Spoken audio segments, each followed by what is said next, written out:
Hello, everybody. I'm going to try and use this clicker. I also don't use PCs, so here we go. A couple of bits of housekeeping. First off, I don't have an elephant in mine, but goodness knows there probably should be many.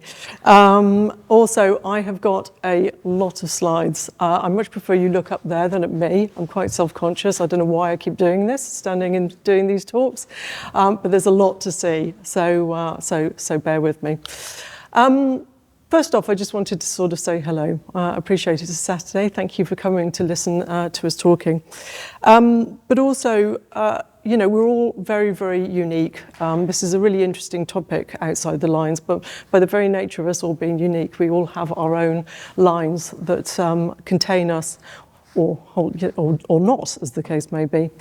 So that said, I'm going to sort of talk through who we are as a studio, first off, and then some background that sort of, I suppose, makes me unique and thus the work unique. So we've got some new comms. I'm testing this on you now, so bear with me. I don't like reading off the screen, but I'm going to because this is all very new. So we are a creative studio that crafts spectacular visuals for serious events. A specialist in ceremonies, celebrations and commemorations. We find it important to give meaningful moments the design gravitas they deserve.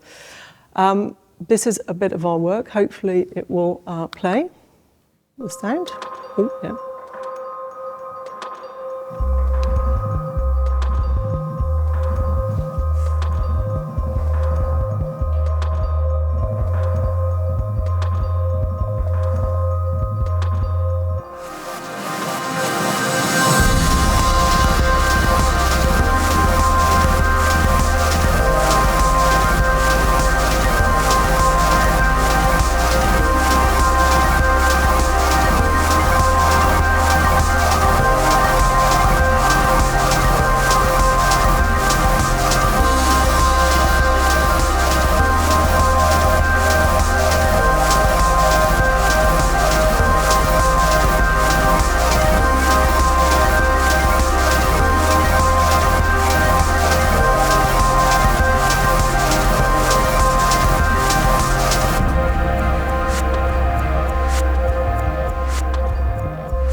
There you go. Thanks to PowerPoint for putting up a play bar so we all know where we are.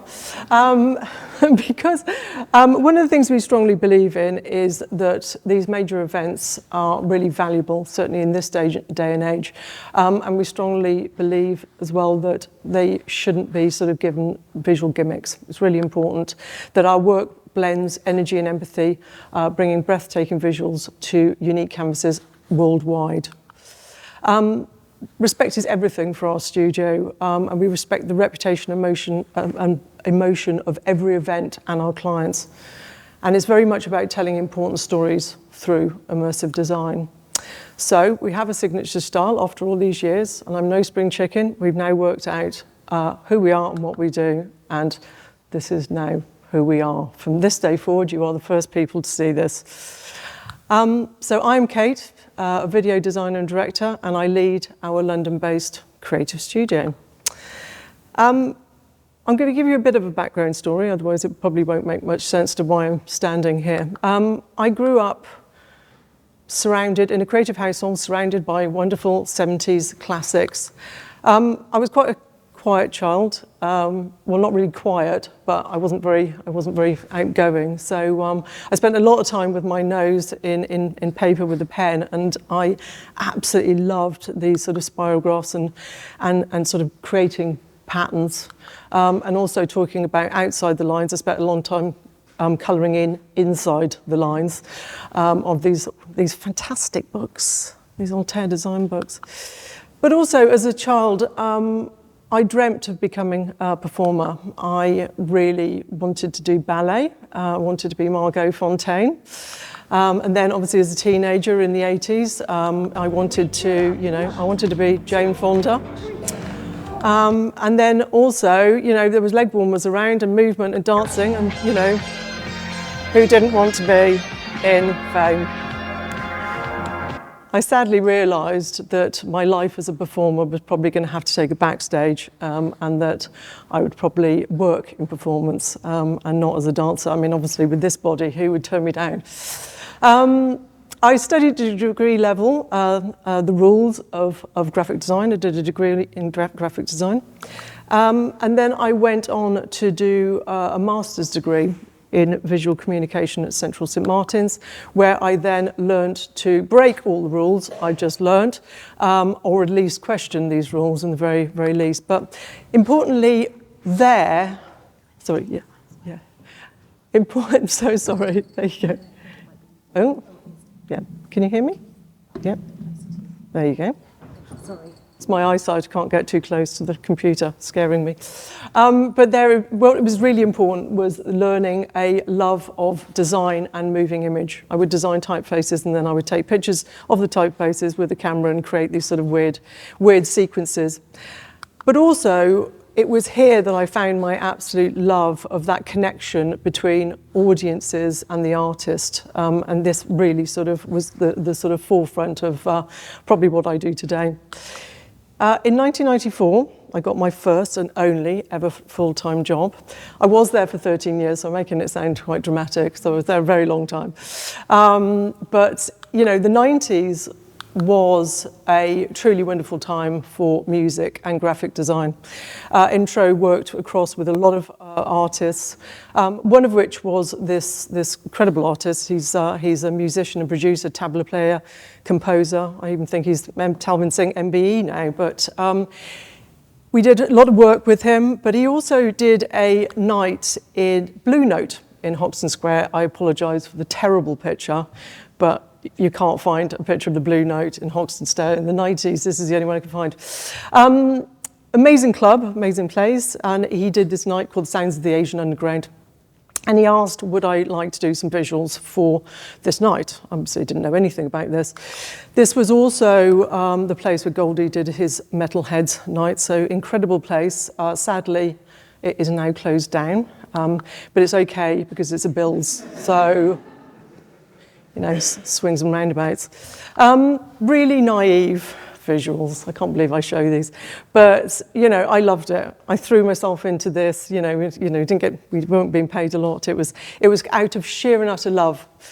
But as a designer, I worked myself up in 13 years from a junior designer to a director, and I worked on many things. This is going to run out in a minute because PowerPoint doesn't loop. I did title sequences for the BBC and Channel 4, lots of album commercials for things like U2, Dandy Warhols, Khalees, name a few. Commercials for Airbus, McDonald's, and Vodafone. But I also directed music videos for the likes of Primal Scream, an artist called Lucy Silver. And one of those, that's what you say. One of those was for Elton John's re-release in the 1970s, re-release of Are You Ready for Love? This was an amazing video to work on. It was such great fun, and creating a sort of authenticity of the 70s was just brilliant. But more importantly, this was seen by US photographer David LaChapelle. And he was just about to embark on the art directing Elton's show in Las Vegas, the Red Piano Show. And he saw this music video, was like, that's the style I want to have. And he called us up ridiculously and sort of said, do you want to be involved in this? And, as a company, we said, yes, of course we would. But large-scale music videos at the time were quite new. This was all very new. This was the largest screen in North America. I didn't have any experience, but I had a huge amount of determination, and I think sometimes that counts for a lot. And I was hooked, and I haven't looked back since. This was a real catalyst and change in my career. I then went on to design content for the MTV Music Awards, and also Robbie Williams' Close Encounters tour. It was at this point that I felt that my road had come to its end at Intro, and decided to leave, which was a very hard decision, and also not made any better by the fact that when I left, I walked out, and a week later we went into a recession. So not only we were in recession, but I also then realised that I had no idea what I was doing and that I'd been completely looked after for 13 years in this company. I didn't know anyone, I didn't know what I was doing, and all I could do was design. So actually I went sort of backwards. I ended up doing sort of small title sequences and little jobs for music-based things, and I even sort of entered competitions and designed posters.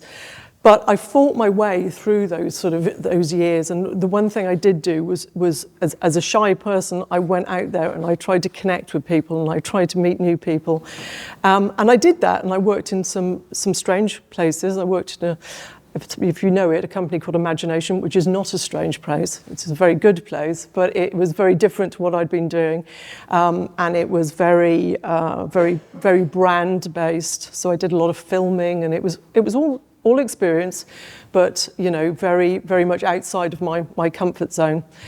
But by doing this, I met a great creative director, and one night or one day, also as an Imagination, I got a call and he said, would you like to work on the largest show on earth? And I said, is that the Olympics? And he said, well, I can't tell you if it's the Olympics, because and I said, well, don't be silly, because you left to go and work on the Olympics, so it has to be the Olympics. So, and he was like, okay, yeah, you've got me. It was the Olympics.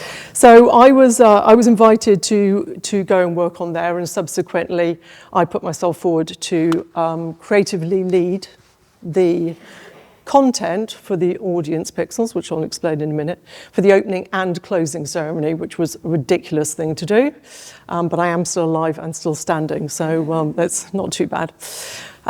Just in case no one knows what those audience pixels are, they are 9 high bright LEDs that were attached to all the seats in the stadium, which created this giant screen, which we were able to put content on, which to this day has still not been done. You've seen it in other ceremonies, but they're very basic. This could take full video content. It was an amazing experience, and again, completely loved this kind of challenge. I then went on as a freelancer to work with things like launches for Land Rover. I projected onto the USS Intrepid in New York in the Hudson. Projecting onto the bridge of a ship is not easy. And just in case you are wondering, that is the space shuttle, and that's a really long story as to why that was there. Also, we did this amazing job, which was a 55-meter car walk. So it was a closed event for Toyota to show off their new vehicles, and this was 16 double-sided automated screens, so all working in choreography with the car movements, which again was sort of blew my mind at several points of trying to get the content to all work. But again, great challenge. Then in 2016, I thought, well, I can do this myself, she says, started the studio. So a little bit about that. Our work is very much based on four very important pillars, and they are design, obviously. Our work is very much about design-driven ideas. They need to be aesthetically beautiful and authentic. Narrative, sophisticated, considered and crafted storytelling. And space, it goes without saying that we cannot do this kind of work without understanding the space in which we are creating this for, the context of which is going to be.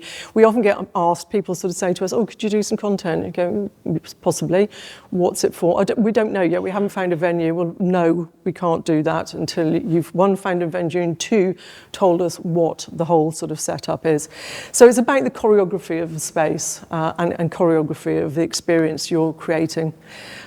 It goes without saying that the fourth one had to be technology, but that said, we are not technology-led, we are creatively led, and so we're very much about experimental processes and the appropriate use of technology, and not, I'd like to do a VR experience. Why? I don't know, I just want to do a VR experience. Okay, so let's start with design. My education was clearly in the analog world, and my career has been in the digital world. So the two sit very, very much side by side. But I actually find digital to be, and this is my opinion, so don't go. I find it quite soulless. I think in the wrong hands, it can be quite clean and quite squeaky and leave you sort of not feeling very much. So we strive to actually put a lot of physical mark making into our work, and I can often be found with rubber stamps and old typewriters and whatever means of making marks, which of course then end up in a digital delivery. But one of the things I've been doing for years is been working sort of with chance theory and throwing dice around.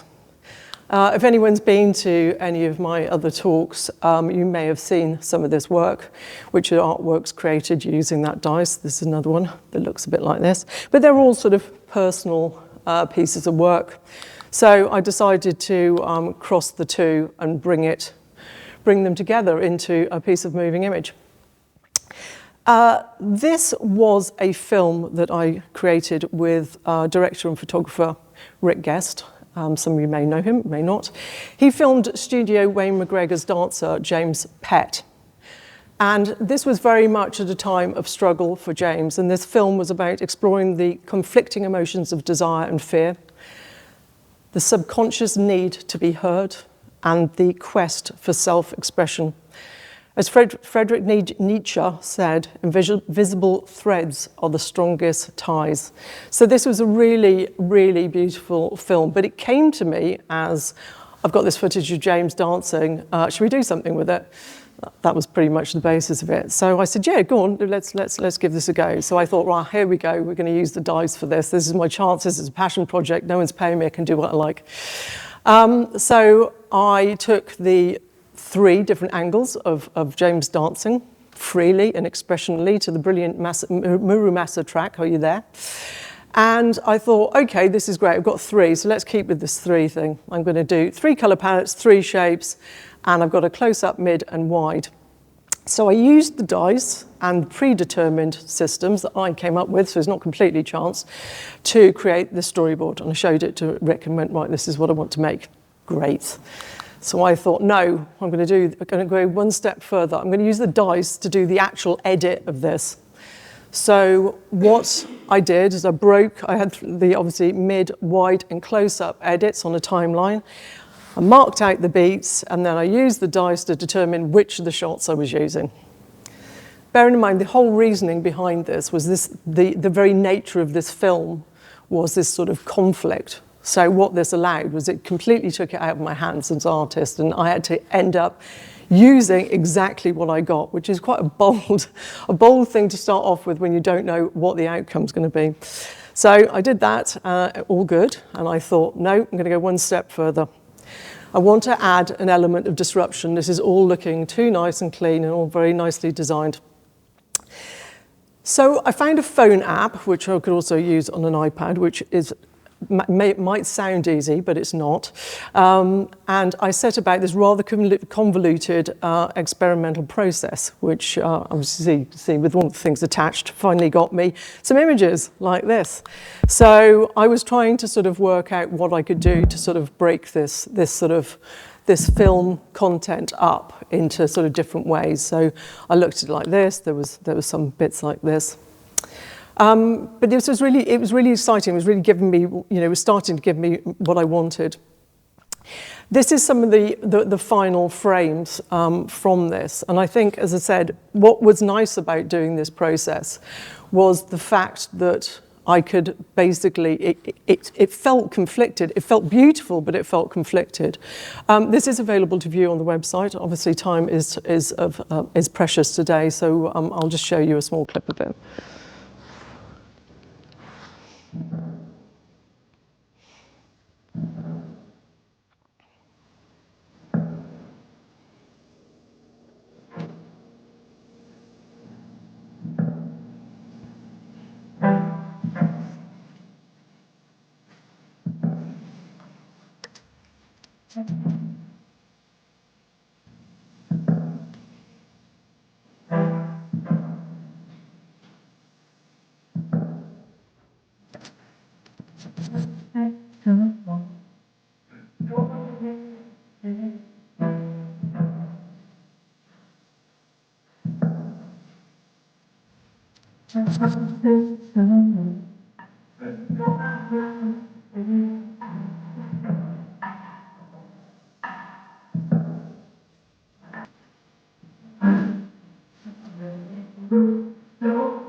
And leave them wanting more.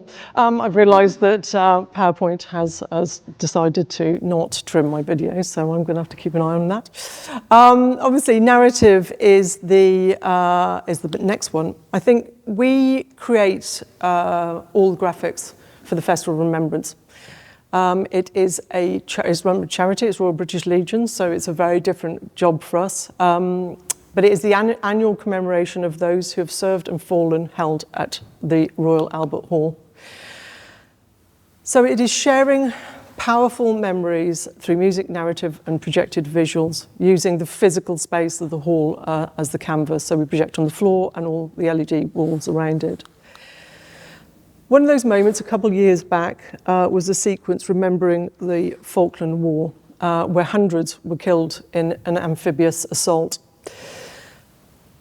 Basically, what we try and strive for is simple narrative storytelling, trying to sort of create this as beautifully and simply as possible. You can overcomplicate these things so much.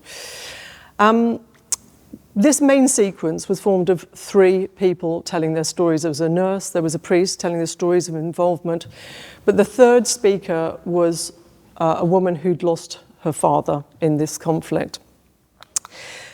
And I think one of the aspects of what we get to do is the sort of, it's a privilege, and I feel humbled by the fact that we are handed things like this. This was the last letter this sort of serviceman sent his daughter, I was only young at the time, and we've got this to use, and it just, you know, it's just so powerful. But also we're handed loads of photographs of a life shared. So full of emotion. So it was really simple aspects, photographs and words. So just to bring an addition to this, I went out and shot some slow motion water in some canal somewhere. And we told the story really, really simply. The photos faded into the water as so many lives had, accompanied by the sections of the letter. And it was as simple as that. It was an incredibly powerful experience. I deliberated showing you the section. It's Saturday morning. I don't think anyone wants to be upset before lunch.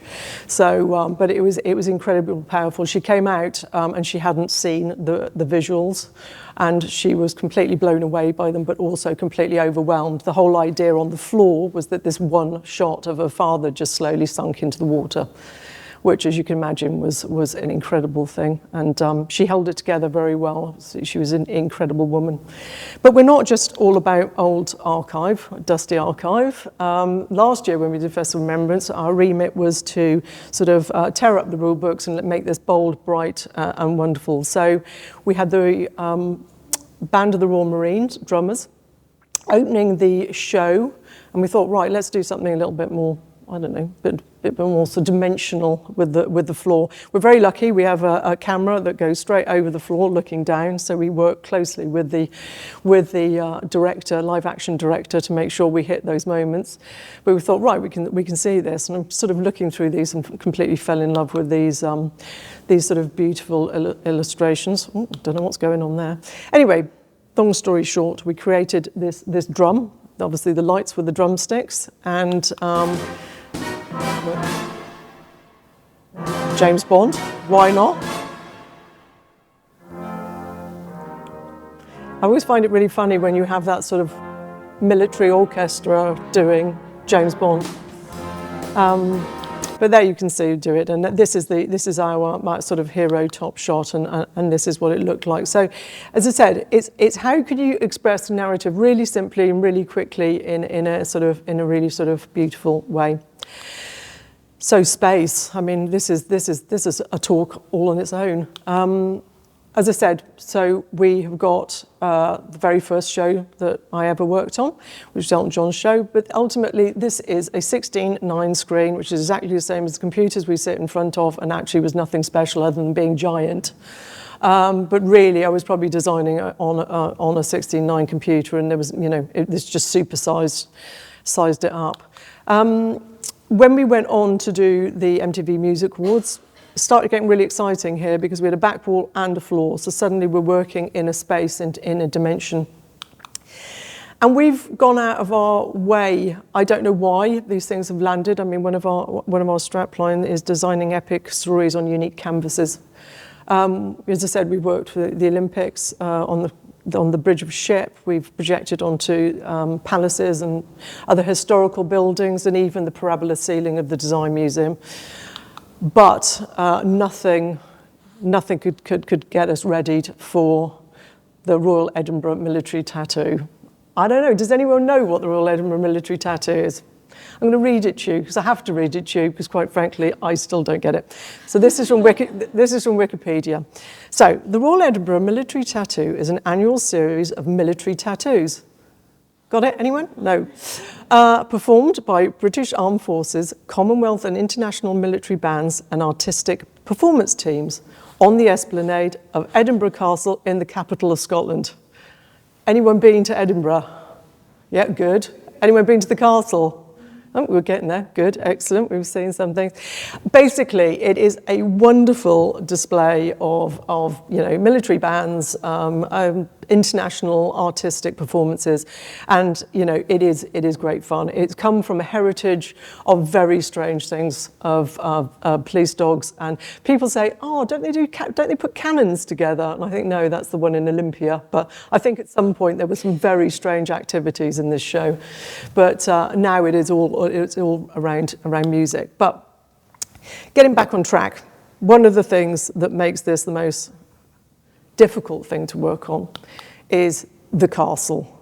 So it basically is not connected to each other. So we project onto that front gatehouse and that back curved wall, and they are nowhere near each other, as you can see. So we have got a horseshoe of audience that are sat around this. So yeah, that's our first challenge. So we went into year one. We are now on year 4. Year 1 with very, very little knowledge of what we were doing. And unfortunately, I didn't go to Mexico to do this, but I wish I had. They were amazing, amazing, amazing people. But we took the Los Muertos dos Dias theme and we brought it with to accompany the amazing Mexican performance at the castle. But what we did, fundamentally, what we set out to do was to not fight, but work against the shape of the castle. So what we did in this instance, which to this day, I can't believe how successful it was. We had we just put things where they weren't, and that whole doorway isn't there. And as I said, I don't quite know how it worked, but we basically went on to do that with all of the performances. We created this amazing dazzle ship pattern in 3D that's just rolled around, and no one could work out where the front of the castle was or the back of the castle was. And as you can see by this little clip, you can see the complexities of that and what we're actually dealing with. But it worked brilliantly because, as I said, you can't see the back wall, you can't see the front wall. And then the following year, so each of the tattoos have got in this instance, we did 3 years. They all had a theme that ran through. The first one was voices. As we were coming out of COVID, it was giving a voice back to everybody. This one was stories. So, going into the research we were talking about earlier, we really threw ourselves into what methods of storytelling we could lean into for this kind of work. So, of course, we went for the most difficult one we possibly could and decided that could we do a pop-up opening book on a castle, and we were like, yeah, we can do this. So we did it. this was part one of these sequences. Obviously contained a lot of 3D assets that we then sort of built into the sequences and put on the castle. But we learned something very valuable this year, and that was to isolate the front of the castle, the gatehouse, away from that back wall. They look connected, but they aren't connected. They're connected only by their sort of design content, but not by by content going over it. But one of the most beautiful sequences we created, and we worked with a known illustrator to create this, was this sort of paper theatre. This was really beautiful, and again we were able to isolate that front gatehouse and be able to bring it. But it was about that creating that sense of depth that wasn't there. So that was really sort of exciting, and this is a bit of the.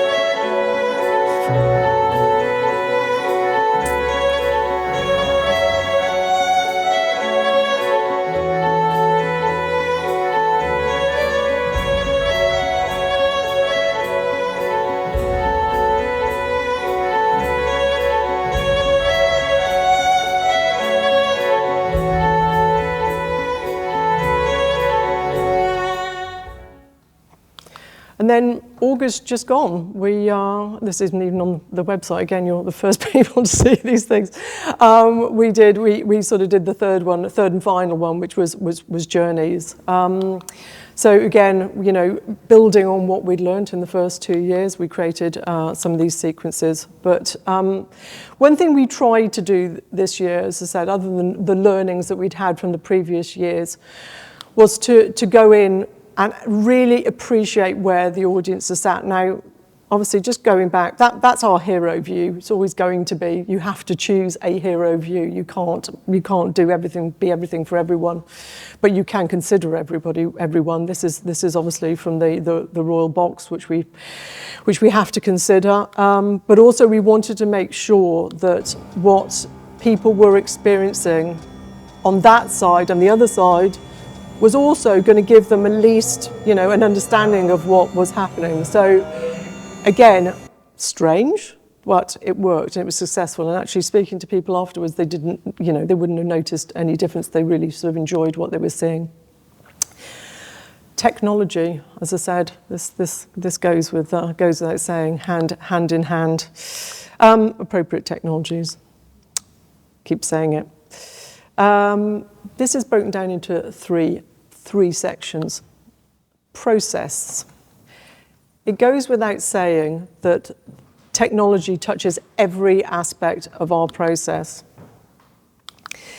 If anyone works in motion, do we have any motion designers or anyone who works in animation here? Oh God, right. Oh, good, excellent, good. So hopefully you'll understand what I mean by pre-rendered and real-time. So what happens is obviously we create our animations in whatever software is appropriate for the time, and then we hit render, and then we have a movie, and then we put it into the system. What the downside of pre-rendering is, and it's the way we've always worked, is that if there's a mistake, you can do many things. You can chop in a bit and just stick it into the middle of it, which we call patching, which is a really last-minute thing to do. If we start patching, we really are up against it. But it does mean it's stable. You've got a stable output. But more often than not, people are now working in real time. What that gives you is flexibility and agility to change things. Each of these aspects have their pros and cons. Pre-rendering, the way we've always done it, what we do as a process as a studio is we design frames, we show them to the client, they hopefully like them. We then go, thank you ever so much, right, this is it, we're not changing it. And we then go into production, which of course we share with them continuously along the way and just say, are you happy? And then we get to the end and we say, we're going to render it. Clearly, we get on site and go, oh God, okay, that doesn't work, we'll change that. But it does mean you've got a stable and continuous process working with the client. Real time, absolutely brilliant. There's some great real time software out there, Notch, Touch Designer. We're working in Unreal at the moment, Unreal Engine, obviously used for gaming. But what that can mean is that the client goes, oh, this is really easy, I can just keep changing this at the last minute. And they sort of do, but it doesn't make any difference. What it is the process just shifts into different places. I think if you're going to use real-time software, then you have to actually be very prepared for what you're going to make. So actually the production and preparation is actually probably longer. And you have to have that firm ability to say no to the client, which we all know is not easy. But just going into using real time was to say we've started using it, and again, probably in places you wouldn't imagine.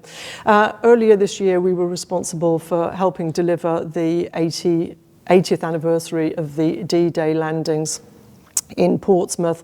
We created all the content for a 90-minute show, and we did this in 6 weeks, which nearly broke me this time. So yeah, there's a question there. But it was really important. We had a lot of work to get through. Really important that we were doing all of this. But basically, we were working in the way we normally work, but things were getting tighter and tighter. And we got to the point where we had this finale. They now confirmed an artist, and we were about 3 days away. And it was the big number at the end. It was like, we need this celebration, we need something. We'd all sat down and we'd come up with ideas, and we were like, no, that's not going to work, that's not going to work. And we think we were on about 5th iteration of what we were going to do. And we were like, right, street party. Let's remake the sort of Jubilee, the sort of street parties you would have all the homecoming for the D-Day veterans. So we proposed this idea, yes, we can do it, and then it was like, oh my God, how are we gonna do this? Because what we sort of planned was that we would create this sort of street movement along with the action that was going on the stage. This wasn't a still, this was an entire moving sequence. So we moved into Unreal Engine and basically created this entire scene, this sort of housing scene, which I suppose looks a little bit like Coronation Street if people watch it. Or someone told me, which I thought was nice. And that was made in the space of 2 days. I don't condone doing things that quickly, and because I strongly have an aesthetic eye, I was literally like, oh God, it's going to be a car crash. It wasn't. It was a really exciting and really freeing way to work. It meant, I mean, we had these really complicated camera moves, and what it meant was the fact that we could keep changing them. And as I said, if we'd pre-rendered it, we would literally be rendering over and over again. And this screen wasn't just one screen, I think it was 4 screens. The whole setup was 4 screens, and 2 either side and 1 on the roof. It was one of the biggest canvases we'd worked on in a long time, because it was LED and not projection. Projection is smaller by its very nature.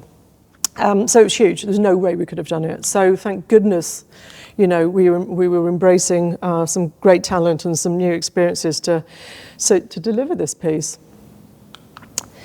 Also, in this year's tattoo, one of the artistic performances was from India. So this was we journeyed back to India. We put the Taj Mahal onto Edinburgh Castle, and as I said, it's better than the other way around, because I wouldn't want to put Edinburgh Castle onto the Taj Mahal. As we pointed out, it's really complex. But again, we got a 3D model, which was readily available for purchase, and we tweaked it to be able to work on the castle to fit with our scene. And then using Unreal and Notch, we just created a whole sort of lighting scene, so we could create the Taj Mahal out of a series of lights, which we then ran a load of Notch patterns through to create this sort of spectacular sequence for India. And what's really nice is when you get bands like that coming and traveling, they were the nicest people, and they were so complimentary. And I think at the end of the day, you just go, I couldn't feel happier. If there is anyone in the room, probably not, who is interested in this kind of work, I couldn't recommend this book high enough. It's really fascinating. It's written by a project manager, so it's got a sort of a clear sense to it, rather than a load of creatives rambling about things. It is really, really, really interesting. Pre-visualization, our second need for technology in the work we do. The Olympics, when we did the Olympics, there was hardly any possibility for pre-visualization in the system. Now, there's two very good reasons for pre-visualizing the work we do. One is the client wants to see what they're getting, and two, because the client wants to see what they're getting. No, I mean, we need to see what we're working with. These are literally huge canvases, and we can't sort of, change it anyway. So, things like the Olympics, we went there and we did, all we could do was a load of test patterns and see what line thicknesses work, because remember, this is brand new technology and no one ever done this before. So like what type size works, what color works, what fonts work, etc., etc. We went on that.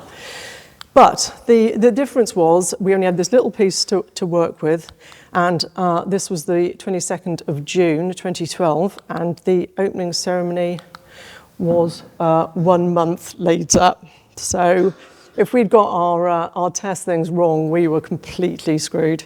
And as I said, we didn't have any pre-visualization, so what we then did was, I think someone knew somebody in the security department, so we ended up sort of bribing them to give us the security footage of the rehearsals, because we weren't allowed any cameras on site, yada yada. It was needs must. A lot of our pre-visualization, this is the tattoo, is very, very simple After Effects setup. This is a 3D model, but with the content on it, and it just gives us an ability to understand where we are.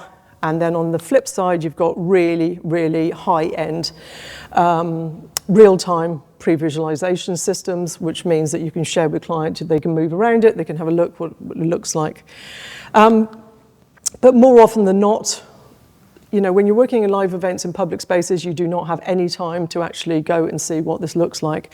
So in this case, we set up a really basic VR setup, and I was able to look at everything and make some changes at least before we got there. So there's many sort of systems. There's me enjoying a bit of VR. I think that was the last time I had a VR headset on. And delivery. Goes without saying, after all our hard work, there is absolutely no point unless it can be delivered to the canvases of which we are working on. This was a project that we did back in COVID. It was the VJ Day celebrations or commemorations in 2020. By the very nature that we were in COVID meant that the BBC studio events could get Horse Guards Parade to project onto, which was a complete and utter, first, because had we not been in that, it wouldn't have been possible. So, but it's enormous, as you can see. We projected on both those sets of buildings. When we do this, the process is that someone comes along and makes a 3D scan of the building, and this is the 3D scan of the building, which is quite incredible because it looks like a photograph. But the reason for this is we then get given these bits of information, which is the entire sort of setup of the building, and we know where everything is, and we can work to it. So this is the visuals that in fact ended up on the building, thankfully, due to a complete and utter bespoke system being created in this sense. Again, I think because of COVID, everyone was just enjoying themselves a bit too much with their technology that they had lying around. Incredible feat to do that. And I think a little bit behind the sort of scene stats, there was 69 31K projectors to deliver that over 7 towers, and over 1 million pixels delivered. But there are also some hidden technologies that we don't see. We see projectors pointing at things, but in this instance, this is obviously Edinburgh Castle again. This camera on the left-hand side is one of many that is situated around the entire space. And what that is doing in simple terms is measuring the space between itself and the castle at all times. And what that's doing then is it's sending the data back to the projectors to make sure the projectors are in focus and calibrated at all times. I don't think we were running the system real time, but it can be run real time. So it can be running continuously to make sure that the projectors are as sharp as possible. So some really, really sort of exciting things. So finally, I bet you're glad it's nearly lunchtime. I've spent the entire time probably moving between I and we. That is because, to go back to what we were saying just now, I am both the mega boss and the intern, and the cleaner and the accountant and the everything else. The studio is 2 people. It is me and a creative, brilliant sort of senior producer who I rely on a lot, as you can understand, but it is just two of us. We build teams, we put teams together for each project. It's really important that we have the best people and the right people, and it means that we can work with some incredibly talented people from technology partners, audio and sound, motion artists, production designers, lighting designers. I could go on and on and on. It's the one thing that makes the job I do so brilliant, is that it's so collaborative, and we are just such a small part of a much bigger thing, which is really, really enjoyable. So no, finally, I really do mean it this time. Albert Einstein is said to have said, which is tenuous, you have to colour outside the lines once in a while if you want to make your life a masterpiece. I'm around all day. I'd love to speak to you if you have any questions or any feedback or any thoughts. But thank you all.